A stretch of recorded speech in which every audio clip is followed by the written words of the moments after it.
Hello everyone, welcome to the AS Mentor Modern Indian History series. We are continuing the resistance to the British Raj, the 1857 revolt. One announcement for you, from December 1st onwards, the mentorship program is going to be started. For complete details, please call the given numbers in the post. You will get complete details. Let us continue the factors behind 1857 revolt. In the previous class, we have seen two instruments which were used by the British to conquer Indian princely states. In this class, we are going to understand all the causes. Now, these are the causes that you can write in the mains examination. And in the prelims examination also, UPSC used to ask 2-3 sentences as the causes for 1857 revolt. When it comes to this 1857 revolt, first of all, if I show you some images, you will have some brief idea how this nature was there, how the nature of 1857 revolt. You will find some people also. This is the map. This is how the sepoys look. You can identify. He was the Governor General Dalhousie, who was the one who was instrumental in aggressively using doctrine of lapse. Jhansi Lakshmibai, Bahadur Shah Jafar, last Mughal ruler. Then this is how the battle looks. Now, this is how you identify some of the images. At that point of time, these are the paintings. They were showing how British and Indians were fighting. Identify how they look, how they wield the weapons, and how they were fighting. They just give glimpse that what kind of nature, what kind of fight that was going on in 1857 revolt. The immediate cause was when British administration introduced some new guns. In order to use those guns, you have to bite a cartridge which is made up of pig and cow fat. Whether it is made up of pig and cow fat, it is a rumor, still there is no clarity. With clear-cut evidence, it was not been able to prove. But there was a rumor that this material is used in the cartridges which Indian soldiers were supposed to use. But when it comes to pig and cow, these are the two animals which have significance in religion. In Hinduism, cow is very revered animal, very the animal which is worshipped, whereas in Islam, pig is hated animal. Now it affected both the sentiments of these groups. That is how that has become a triggering point. But one single incident or one event cannot trigger such a kind of great revolt. The reasons must be very deep. It's only a spark that led to this great revolt. That is why we have to understand the causes for 1857 revolt in different dimensions. Causes. Number one. Here, political causes, economic causes, socio-religious causes, because in India both go together, and military causes. Military causes. Because when it comes to 1857 revolt, Nawabs also participated, Rajas and Ranis also participated, Zamindars also participated, Maulvis, Pandits also participated, then Sipais also participated. If all different sections of the people participate, means everyone have their own grievances. That is why we are going to understand one by one. When it comes to political causes, political causes. Simply, political means East India Company. East India Company removed Indian rulers. Removed Indian rulers. East India Company gave pensions to many puppet rulers. They don't want to completely remove altogether because nominally, theoretically, they want to face off Indian ruler, but behind the mask, they were doing all these activities. East India Company removed Indian rulers. East India Company gave pensions to different administrators. Next one, they used immoral principles like doctrine of lapse to take the kingdoms from Indian rulers. This is the one. Next, they used the pretext of misgovernance to capture some other territories. Now, are you seeing why different princes are going to participate? Now, who are the affected people? Princes, then royal family members. Because if you are not the king, then all the people who are depending on you are now become helpless. Royal family members.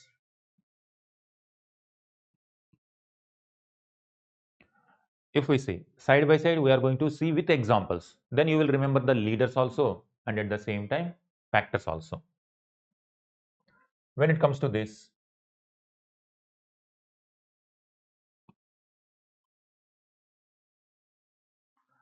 at this point of time, by 1857 revolt, they captured Punjab also. Everything captured by this time.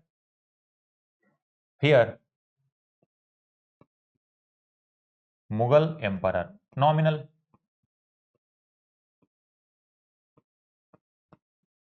Bahadur Shah Zafar II.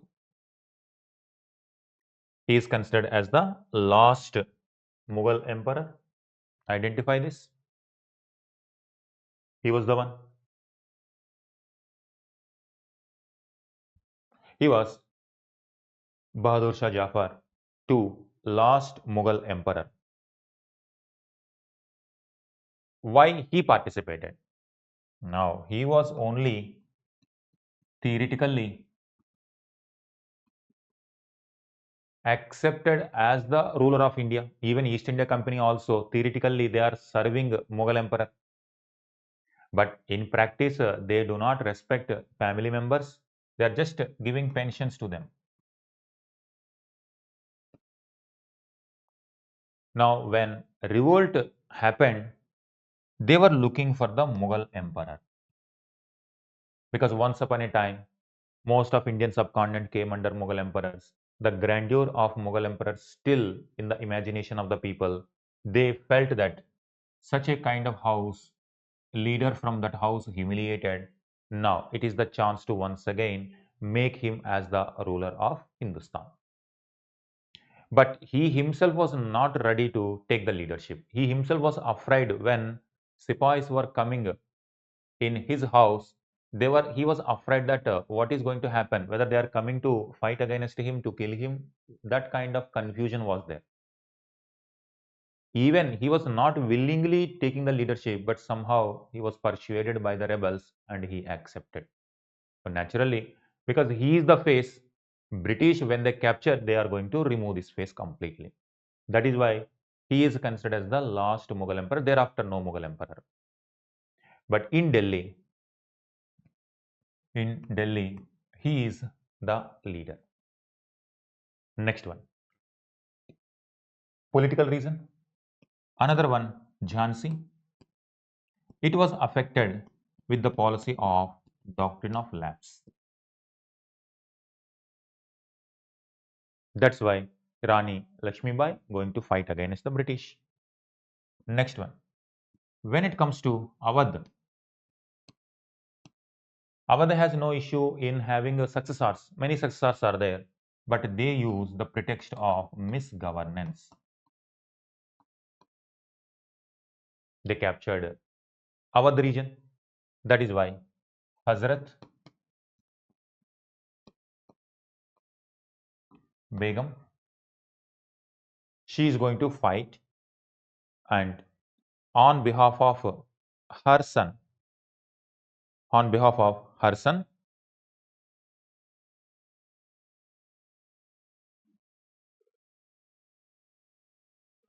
Birjish Kadir, Hazrat Begum or Begum Hazrat Mahal. Birjish Kadir.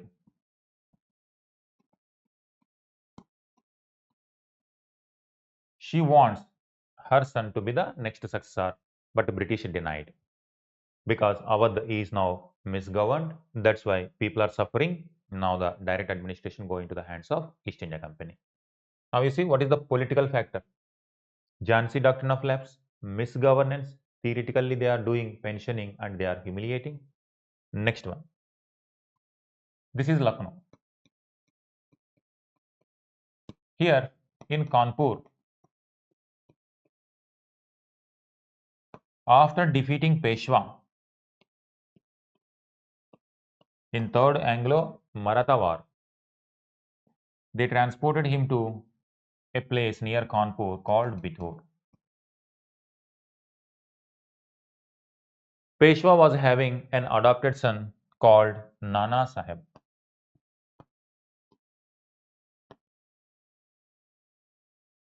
In Kanpur, Nana Sahib, with the help of Tantia Tope, Nana Sahib was fighting for his pension. British told, your father is eligible because he was Peshwa, but you are not a natural son, you are adopted son. That's why you are not eligible to get pension. And he is going to fight for my pension. So this is how you see the political factors. Someone is fighting for getting kingdom back. Someone is fighting for getting pension back. Someone is fighting for getting the kingdom back, which is captured by the British on the pretext of misgovernance.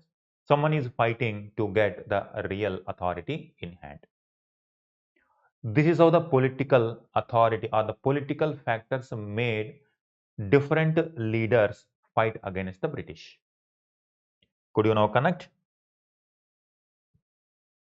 This is how East India Company removed Indian rulers. East India Company gave pensions. Doctrine of lapse was used immorally to take the kingdoms, and some governments were taken on the pretext of misgovernance also. These are the factors when it comes to political. Now, economic factors.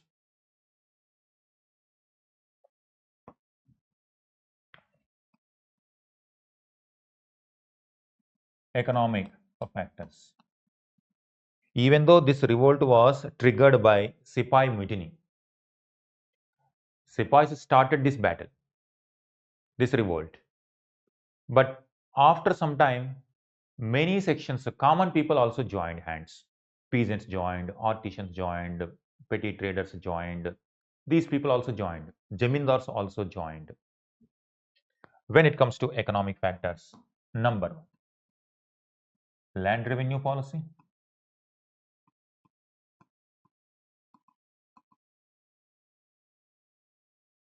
When it comes to 1857 revolt, it was mostly affected in Gangetic Valley. In Gangetic Valley, land revenue policy is Bengal, Gangetic Valley, Jamindari settlement system. And they were exploiting the peasants. Second one, land revenue policy. Next one, artisans got affected due to deindustrialization.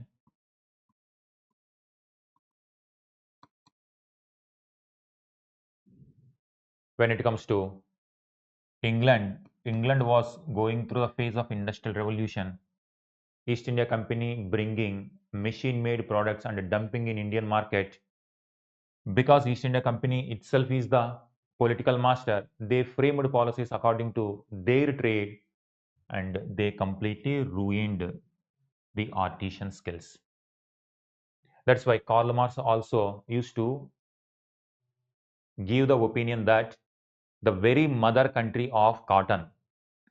Since ancient times, India is known for manufacturing textiles.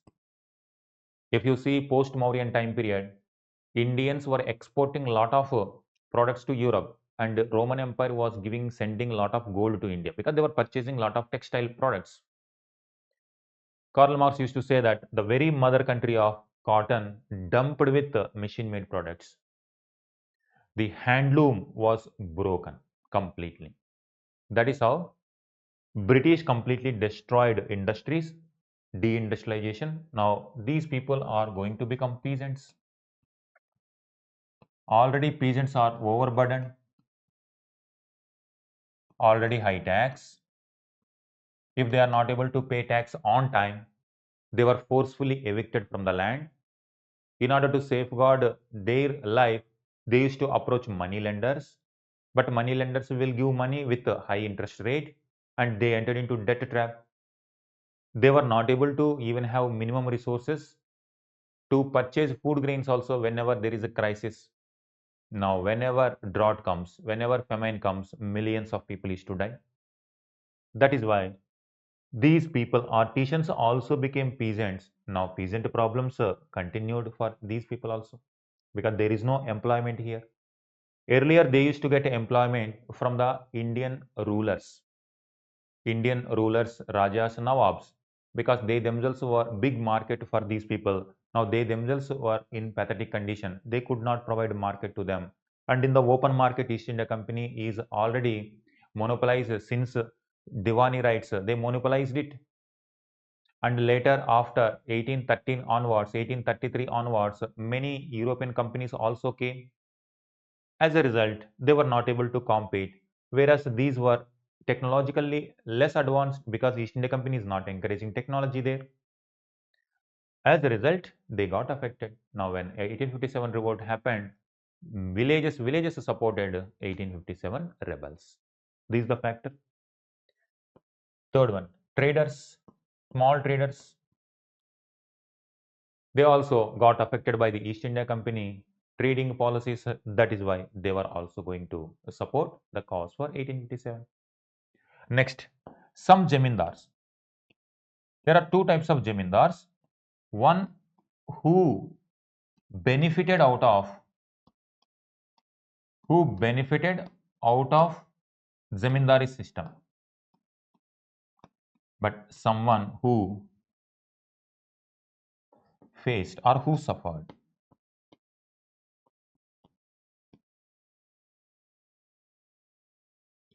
In the first place, they there was one zamindar called Kunwar Singh. He was a zamindar. Ara is a place in Bihar. Now, when it comes to people prelims point of view, you have to remember this. In which places, who is the leader? Kunwar Singh. He was a zamindar in Ara, Bihar. His estates were taken by the British. What is the zamindari system? Zamindari system, they used to auction the lands. Zamindars get the land. Whatever price they decide, it is going to, zamindars are forced to pay. Now, zamindars, when they go for the collection, peasants were not able to pay on time because their conditions, they were not given loans also, they were not given investment also. They are always exploited by the high tax rate. Now, whenever rainfall fails, whenever irrigation facilities are not there, peasants cannot pay on time, zamindars cannot pay on time to the British. British kept some law called sunset law. That means on a predefined time, on a particular date, zamindars must deposit their share to the government. If they fail to do that, these zamindari lands are going to be confiscated. Kunwar Singh lands were also confiscated. Now he is fighting against the British to get the confiscated lands back. Could you see this? Economic factors? These are. Now, when it comes to the overall scenario, because of all these, peasants affected, artisans affected, traders affected, when because of this kind of Situation, what is the rural condition? The rural condition filled with poverty, unemployment. Unemployment. Now, illiteracy, sufferings daily. The conditions were very inhumane. Now, when this is the condition, now they are already fighting against the conditions of the life every day. Now, whenever they got the opportunity to fight against injustice, they participated in 1857 revolt. So 1857 revolt is a fight against injustice. Economically, they are exploiting India. Like different people used to, even the British administrators themselves used to give the opinions about Indian condition.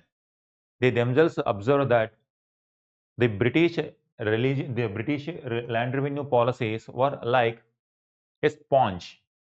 They are squeezing the resources from Gangetic Valley and they are taking and squeezing them down or releasing them on the banks of Thames. That means Thames is the river on which London is there.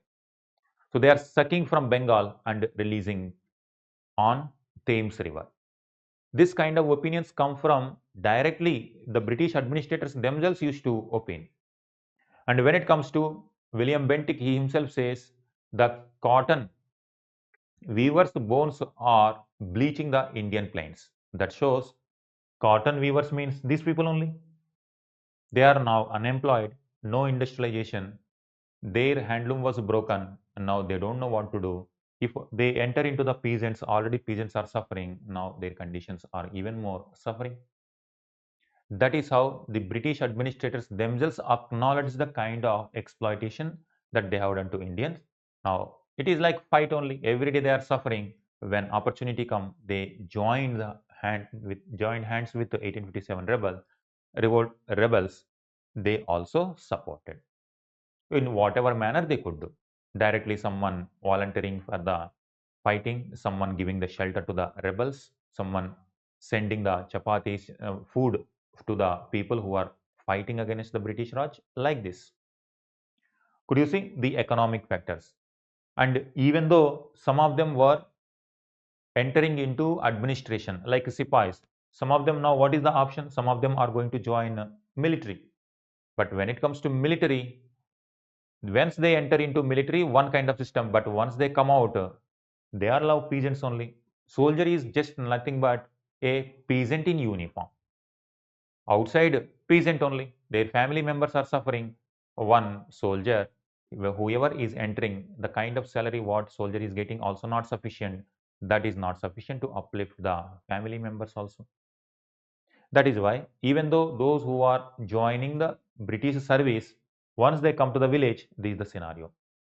That is where, when it comes to soldiers, when they fought against that greased cartridges, the real anger is not only that greased cartridge. It is the anger that is there for very long time, accumulated anger for very long time in the minds and hearts of soldiers. That is why. So this is the one of the real reason behind the fight. That is why Indian soldiers are going to kill so many Europeans, so many British people. And on the other hand, British also going to kill. When it comes to wars and battle, both sides people are going to kill each other. That kind of anger was there among Indians. Next one, socio-religious. Socio-religious factors. When it comes to socio-religious factors, East India Company was promoting European policies, different policies like utilitarianism,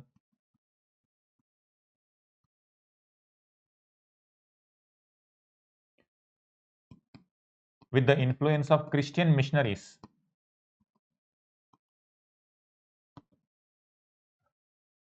They are bringing the policies to civilize Indians. To civilize Indians.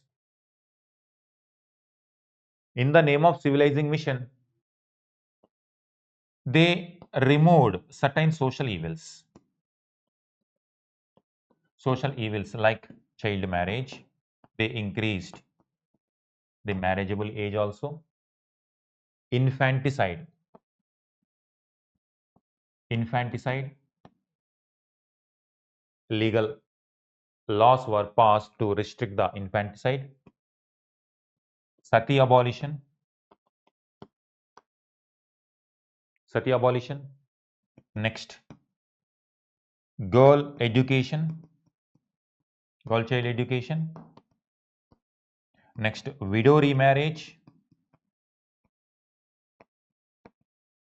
widow remarriage act was passed in 1856, sati abolition act 1829.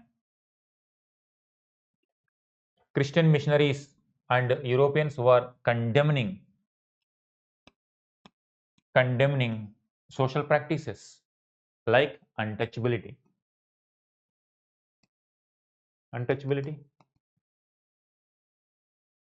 In fact, some of the untouchables were given access to the soldiers also, administration also. Now, the traditional conservative people considered this is an attack on the tradition. Attack on tradition. Because in India, religion and society, social norms are going to go together. That is why the moment they are behaving like this, they consider it is an attack on tradition, that whatever the customs, whatever traditions that were prevailing with respect to women, with respect to girl children, with respect to untouchables, with respect to caste system, when British are bringing these policies where the traditions existing norms are now not respected by the people, the conservative sections felt offended. And when it comes to religion, Hindu religion is polygamy, sorry, polytheism. So many gods, and Christian missionaries were attacking these. Next, caste system. They attacked priestly class. In the name of spiritual journey, they are doing business with the ignorance of the people. They are following all immoral acts in the name of serving the God. That is why priestly class domination they were attacking. And when it comes to Islam also, Maulvis, multiple interpretations, multiple interpretation of Shariat law,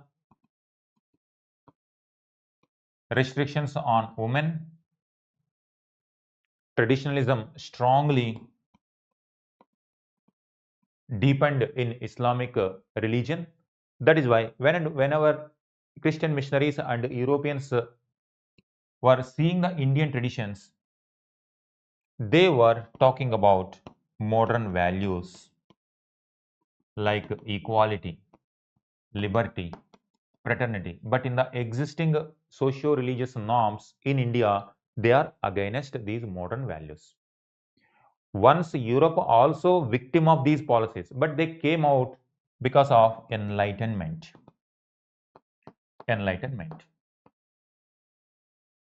But if you see the long-term perspective, this phase of enlightenment is good for India. This traditionalism is also not good for India. But only here, why there was intense anger against British means Indians are saying that we are going to reform it. Because Europe also was following this traditionalism, conservatism. Gradually, Europeans themselves reformed it. Likewise, Indians, we ourselves will reform if they are not according to the modern principles. But imposing on them, whatever policies they are bringing, they are considered like imposing on them by destroying the tradition. That is why conservative sections were very angry at the British. And even when it comes to soldiers also, when it comes to the cantonments also, Indians recruited from different caste, upper caste, middle caste and lower caste, and they also expect that the caste norms in villages, upper caste people will not meet lower caste people stay separately, upper caste people colonies separately. Even they enter into soldiers job also, they expect a similar kind of caste norms inside the administration also. But the Britishers were saying that that is against modern principles. It is not possible. They are violating whatever so-called social norms. And that is why whenever they got opportunity, this kind of anger is also there among them. But from the Indian perspective, these kind of policies are good for Indian future.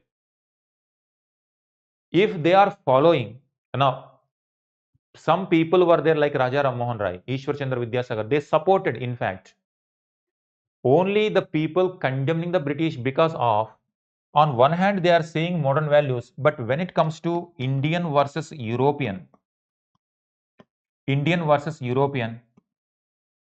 Britishers were behaving like upper caste people in. Suppose when it comes to India, upper caste, lower caste. Now, upper caste treat lower caste inhumanly. Now, Europeans are condemning that you are not behaving like equally. Indians accept, okay, all right, well, as per the modern trends, we have to treat equally, we will treat. But when it comes to European versus Indian, Europeans behaving like upper caste and Indians became lower caste. Now you see, this is what discrimination, racial discrimination. When it comes to military, no Indian soldier could reach the top position.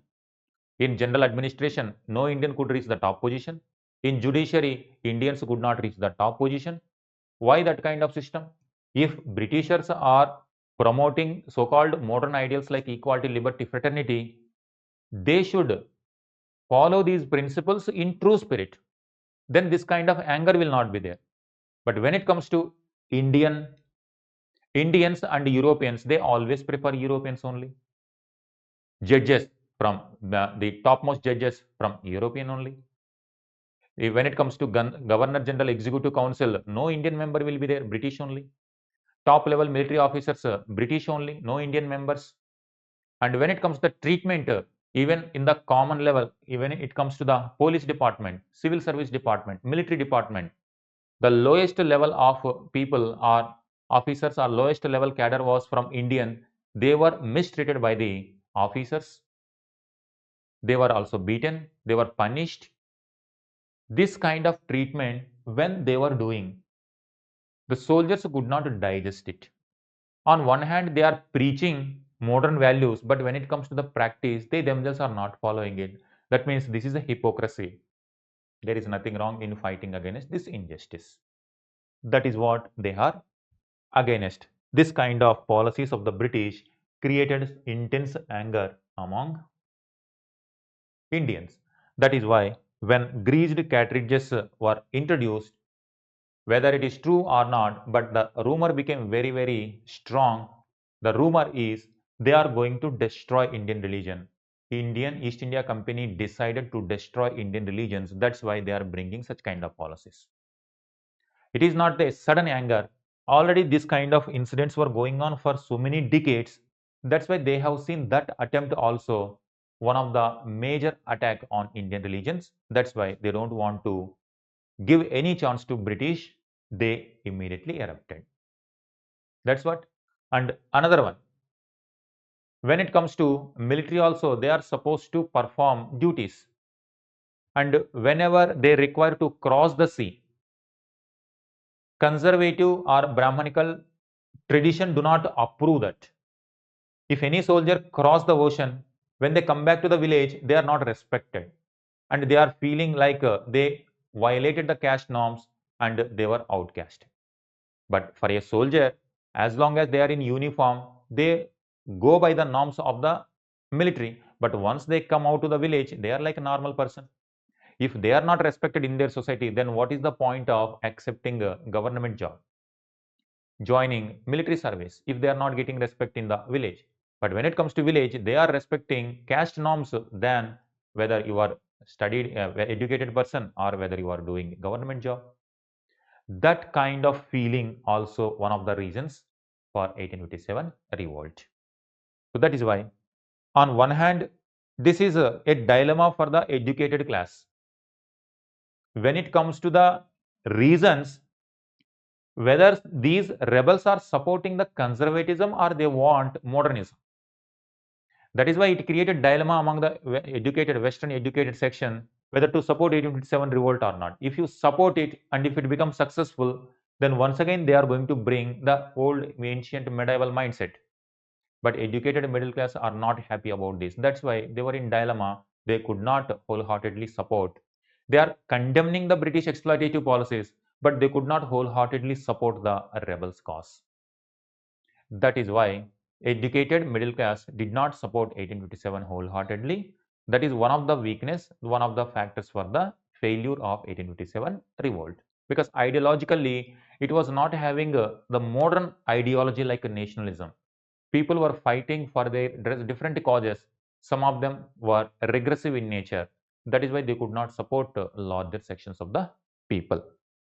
This is about religious cause. And they also brought some other law that if you convert into Christianity, generally according to Hindu, Muslim laws, whoever converted, they will not get the property. But British bringing a law that even if you convert also, you will get inheritance from the father's property. All these steps were considered as an attack against Indian religion. That's why they showed intense anger. All right. Next one, military cause. That is the triggering point. Last one, military. Number one, inhumane treatment. Inhumane treatment of the soldiers, Indian soldiers. Second one, no promotions to the Indian soldiers. Third one, salary also. Huge difference between European officer and Indian soldier. Fourth one, no extra salary or allowance if they have to fight difficult terrains and if they have to take difficult tasks like Afghan war, Anglo-Burmese war, like this, that accumulated. Now, after initially they were given some kind of extra allowance, but as the entire Indian subcontinent came under British rule, they stopped giving this extra allowance by saying that you are serving only British Empire. You are not moving from one country to the other country. You are only moving from one part of British Empire to the other part of British Empire. That means you have taken the oath to serve the British Empire. That means you will not get any kind of extra allowance, even if you are supposed to function or perform your duties in distant lands away from Fort William. That is why they were there is huge resentment. But this salary is very less. When it comes to the outside world, poverty, they are not able to meet their family expenditure also. That is why this salary also very minimal. The economic grievance. On top of it, inhuman treatment, no promotions, that discrimination, abusing the Indians with various abusive words, that humiliation, soldiers could not digest. So all those factors. Now on top of it, this greased cartridges issue emerged. It united the people and they wanted to stop this kind of behavior. That is where they are going to attack. Mangal Pandey in Barakpur cantonment near Bengal, he started. Mangal Pandey refused to use these guns, to use these cartridges. From there, the moment he disobeyed, according to military norms, he is supposed to be punished. And when he was about to be punished and he killed the officers, and taking inspiration from him, the entire cantonment erupted. Then they killed the officers. It spread like a wildfire into other cantonments also. Then it reached Meerut, and the Meerut is going to erupt. That is where in Meerut also they are going to kill the officers. They directly go to the Delhi, Meerut near to Delhi, and they force Bahadur Shah Jafar that once upon a time Mughal house is a very powerful one. your condition is like this, we will support you if you provide leadership. They forced him to take the leadership. Bahadur Shah Jafar appointed General Bakht Khan. Here, General Bakht Khan as the military person. Under his leadership, Sipais were revolting. So Bahadur Shah, General Bakht Khan, Nana Sahiban Tantia Tope in Kanpur, Lucknow, Begum Hazrat Mahal, Jhansi Lakshmi Bai. When it comes to Ara, Kunwar Singh, Bareilly, in Bareilly, Khan Bahadur Khan. These are the leaders in different places. Khan Bahadur Khan. Next, Faizabad Maulvi Ahmadullah. Faizabad near Ayodhya region. Maulvi Ahmadullah. Even in Assam also, there were some people, Maniram Diwan and Pioli Barua.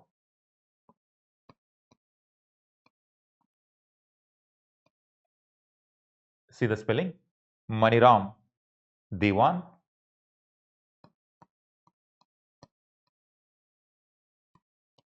Pioli Barua.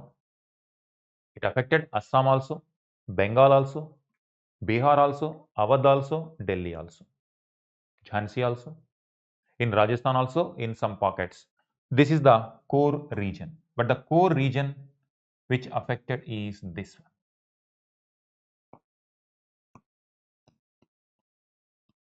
Gangetic Valley. Delhi, Meerut, Kanpur, Lucknow, Faizabad, Ara and Barakpur. These are the places where this eruption took place.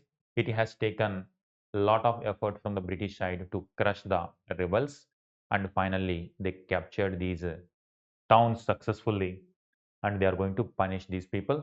Some of them killed in the battle, some of them going to be hanged, some of them were deported. Bahadur Shah deported to Rangoon, Burma.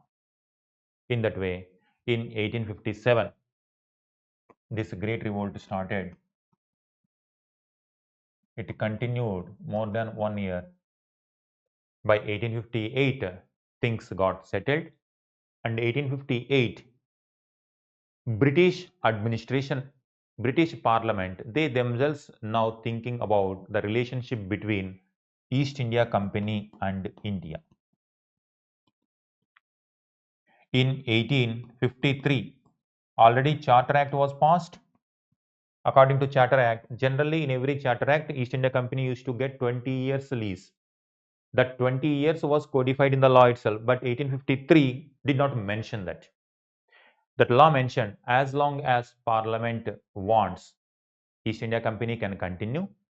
If Parliament wants it back, then Parliament can take it. Now that incident, this revolt and this provision of the Charter Act matched. That's why they are going to completely remove East India Company Raj. Do you see this? When it comes to prelims, you have to remember the leaders from different places. Already before 1857 revolt, in different places, tribal revolts, civilian uprisings, different rajas, ministers revolts. Now, if you see the resistance to the British Raj chapter itself, you will have more than 20-30 people, leaders are there. Try to see this. Okay, now you got all the causes: political, economic, socio-religious, and military. These are the leaders from different parts of India. It affected mainly Gangetic Valley, not in other places. In Assam, up to Assam it affected. But when it comes to the Deccan and South, it was not affected. In fact, the British are going to take the soldiers from this place to crush these rebels. That we will see what are the causes for the failures of 1857 revolt and consequences of it. That we will study in the coming class. Thank you. Thank you very much.